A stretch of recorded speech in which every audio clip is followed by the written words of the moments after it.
प्रस्तुत एक और नई कहानी। घर हर इंसान का सबसे बड़ा सपना। ईंट पत्थर से बनी वो चार दीवारें जिनके लिए आदमी अपनी पूरी जवानी, अपना सुकून, अपनी नींद सब कुछ गिरवी रख देता है। लेकिन क्या हो अगर वो सपना आपकी चौखट पर खुद चल कर आ जाए, बिना किसी कीमत के। कहते हैं ना, दुनिया में मुफ्त सिर्फ दो ही चीजें मिलती हैं, माँ का प्यार और मौत। अगर कोई तीसरी चीज मुफ्त मिल रही हो तो समझ लीजिए उसकी कीमत आपको अपनी जान से चुकानी पड़ेगी।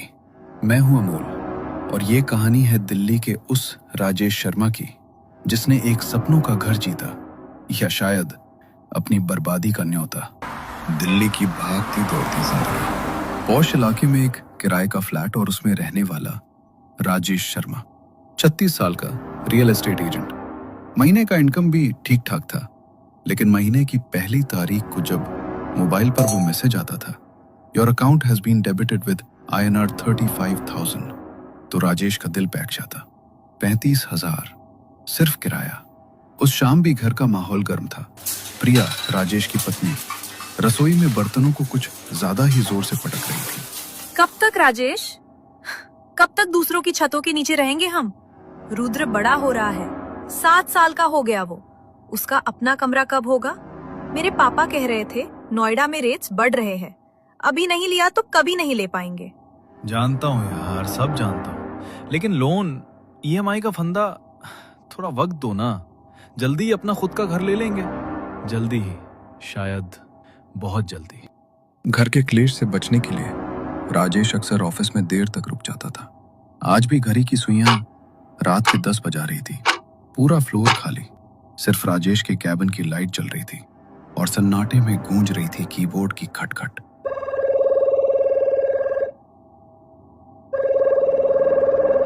Hello sir, many congratulations. मैं सदाबहार हाइट से बोल रही हूँ। सर, आपने हमारी मिलेनियम लकी ड्रॉ में गुरुग्राम सेक्टर 56 में एक fully furnished 3 BHK luxury flat जीता है, वो भी बिल्कुल मुफ्त। राजेश के होंठों पर एक तिरछी मुस्कान आ गई। वो खुद रियल एस्टेट एजेंट था, दिन भर ऐसे स्कैमर से पाला पड़ता था। मैडम, स्क्रिप्ट पुरानी हो गई है। मैं खुद रियल एस्टेट में हूँ। फ्री में तो दिल्ली में सांस भी नहीं मिलती, आप 3 BHK दे रहे हो। चलिए, गुड नाइट। अगली बार किसी बेवकूफ को फोन करना, मुझे नहीं। सर, ये कोई स्कीम नहीं है। 10 लकी विनर्स है, 0 डाउन पेमेंट, 0 EMI, बस रजिस्ट्री पर आपके दस्तखत चाहिए। पोजीशन आज रात से ही मिल सकता है। आज रात से? कौन सा बिल्डर रात के 10 बजे पोजीशन देता है? सुनो, अब अगर फिर फोन किया ना, तो जिस सर्वर से कॉल कर रही हो ट्रेस करके पुलिस कंप्लेंट कर दूंगा। मेरा नाम राजेश शर्मा है, साइबर सेल में उठना बैठना है मेरा। फोन रख। राजेश शर्मा, फ्लैट नंबर 1301, सदाबहार हाइट्स, टावर C, आपका इंतजार कर रहा है। फोन कट चुका था, लेकिन राजेश के हाथ ठंडे पड़ गए थे, क्योंकि उसने कभी कोई लकी ड्रॉ में हिस्सा नहीं लिया था और सदाबहार हाइट्स नाम का कोई प्रोजेक्ट शायद गुरुग्राम में कहीं था ही नहीं।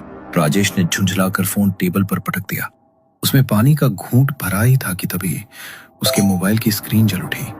एक SMS, प्रिय राजेश, आपके 3 BHK फ्लैट नंबर 404 की चाबी तैयार है, कृपया स्वीकार करें।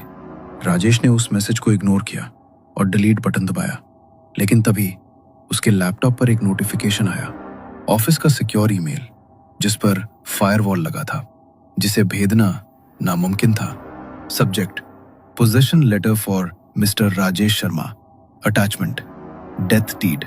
राजेश को लगा उसने गलत पढ़ा। उसने आंखें मल कर देखा, वहां लिखा था ड्राफ्ट डीड।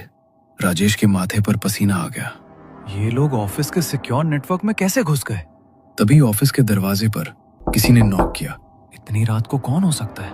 उसने दरवाजा खोला तो सामने सिक्योरिटी गार्ड राम सिंह खड़ा था। सर, वो नीचे कोई आदमी आया था, ये लिफाफा दे गया, कह रहा था बहुत अर्जेंट है, आपके नए घर के कागज हैं। राजेश के हाथ कांपने लगे।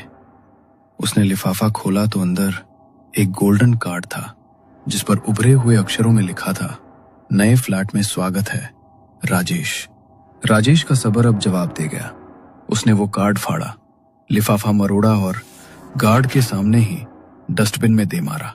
फेंक इसे, और सुन, नीचे अगर कोई भी दिखे तो उसे पकड़ के रखना, मैं आ रहा हूं। राजेश लिफ्ट से नीचे भागा, रिसेप्शन पर पूछा, लेकिन किसी ने कोई आदमी नहीं देखा था। गार्ड राम सिंह भी कसम खा रहा था कि वो आदमी बस पलक झपकते ही गायब हो गया। राजेश का दिमाग सुन्न हो चुका था।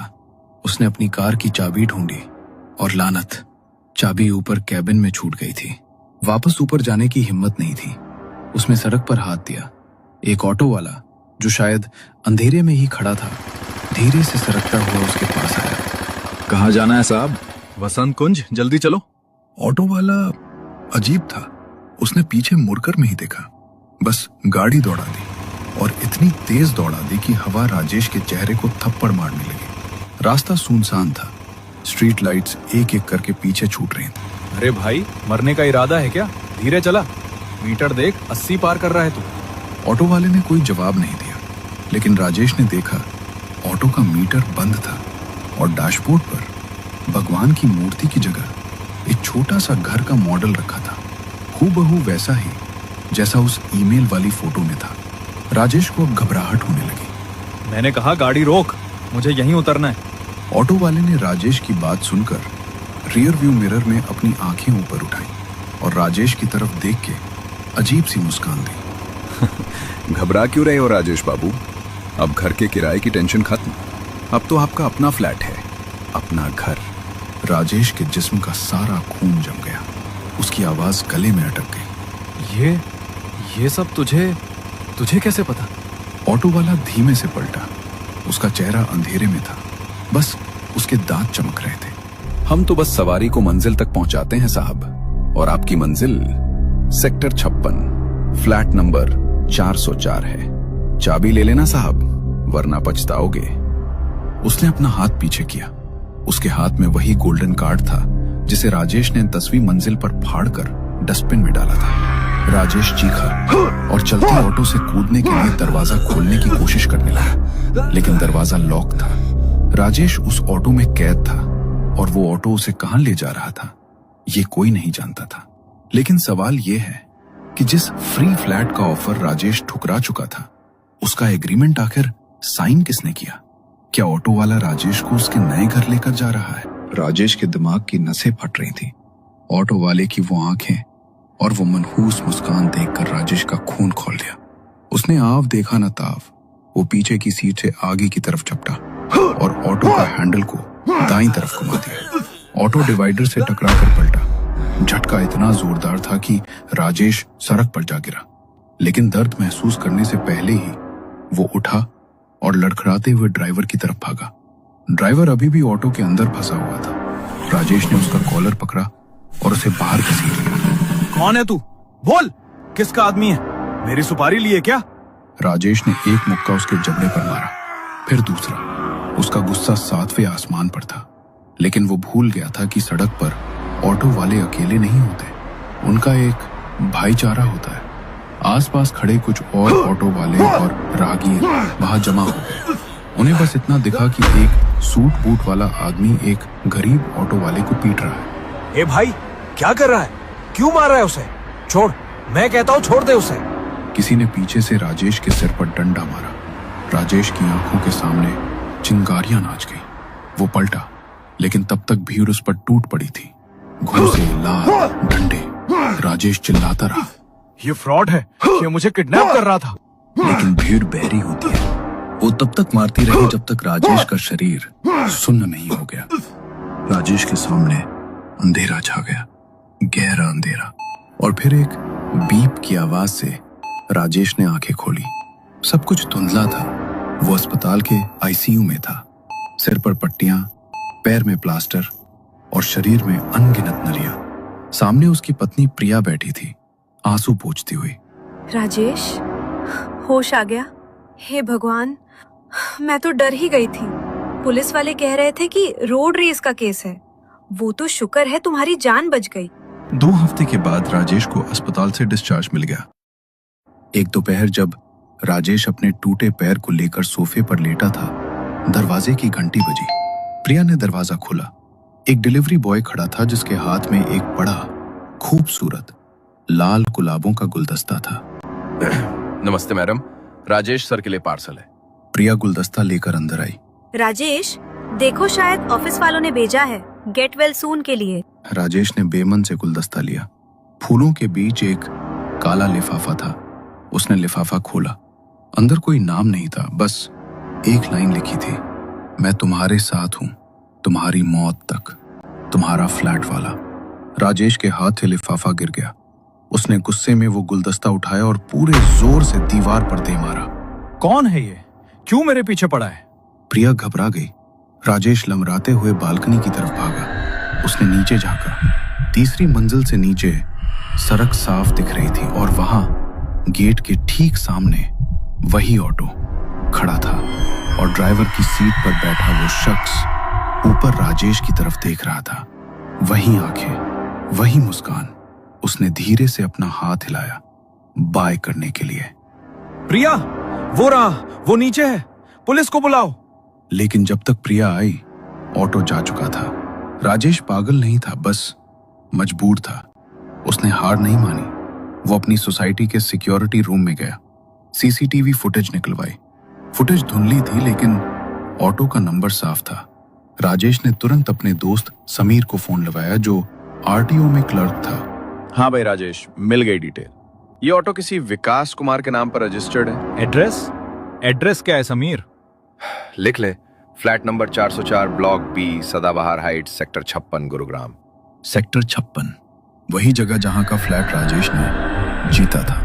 राजेश को अब दर्द महसूस नहीं हो रहा था। उसके अंदर सिर्फ बदले की आग थी। उसे उस विकास कुमार से मिलना था। अगले ही दिन अपने टूटे पैर और बैसाखी के सहारे राजेश अपनी कार लेकर गुरुग्राम पहुंचा। सदाबहार हाइट्स नाम सदाबहार था लेकिन इमारत वीरान लग रही थी। बिल्डिंग के प्लास्टर उखड़ चुके थे। राजेश गेट पर पहुंचा। वहां एक बूढ़ा गार्ड बीड़ी पी रहा था। भाई साहब, फ्लैट नंबर 404 जाना है। विकास कुमार का घर यही है ना? गार्ड ने बीड़ी मुंह से निकाली और अजीब नजरों से राजेश को फिर उसकी बैसाखी को देखा। विकास कुमार, उनसे मिलने आए हो? हाँ, बहुत जरूरी काम है। मेरा जीना हराम कर रखा है उसने। बुलाओ उसे। गार्ड की आंखों में एक अजीब सा खौफ तैर गया। उसने धीरे से कहा, साहब, आप शायद गलत पते पर आए। विकास कुमार किसी का जीना हराम नहीं कर सकते। क्यों? वो कोई वीआईपी है क्या? नहीं साहब, क्योंकि विकास कुमार तो 3 महीने पहले मर चुके हैं, इसी बिल्डिंग की 4थी मंजिल से गिरकर। फ्लैट नंबर 404 तब से खाली पड़ा, सील बंद है। ये सुनते ही राजेश के पैरों तले से वो बची कुची जमीन भी खिसक गई। अगर विकास 3 महीने पहले मर चुका है तो वो ऑटो कौन चला रहा था? वो गुलदस्ता किसने भेजा? तभी राजेश का फोन बजा। डिस्प्ले पर नाम फ्लैश हुआ, विकास कॉलिंग। क्या राजेश उस फोन को उठाएगा? और अगर विकास मर चुका है तो राजेश का पीछा करने वाला वो ऑटो वाला आदमी कौन है? और फ्लैट नंबर 404 का आखिर क्या राज है? जानने के लिए देखिए फ्लैट नंबर 404 कहानी का अगला एपिसोड।